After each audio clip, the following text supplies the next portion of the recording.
మీకు దేవుడు ఒక తలాంతుని ఇచ్చాడు, మీకు దేవుడు ఒక సామర్థ్యాన్ని ఇచ్చాడు. 1, 2, 3, 10 ఎన్నో ఇచ్చాడు దేవుడు మీ జీవితంలో. కానీ అన్నిటినీ కూడా దోచుకోవడానికి అది వాడు దోచుకోలేడు, ఎందుకంటే దేవుడు ఇచ్చాడు కదా.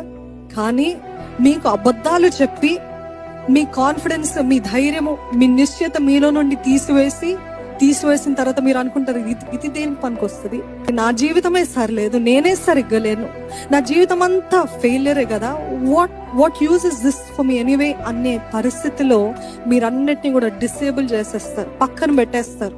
ఇంకా ఇవద్దు నేను వాడను అని చెప్పే వరకు అపవాది మిమ్మల్ని ఒప్రెస్ చేస్తూ ఉంటాడండి. You have to recognise. ఇంతకాలము క్వైట్ గా పెట్టారు, ఇంతకాలము పక్కన పెట్టేస్తారు, ఇంతకాలం ఆ తలాంతులన్నీ కూడా నాకు వద్దు, ఇవి నేను వాడకపోయినా ఏం తేడా లేదు, ఏం ఇన్ఫ్లుయెన్స్ లేదు, ఏం ప్రభావితం లేదు, ఎవరికి ఉపయోగకరంగా లేదు, so I just put it away అనే పరిస్థితిలో ఉన్నారా? No, God is talking to you. దేవుడు మీతోటే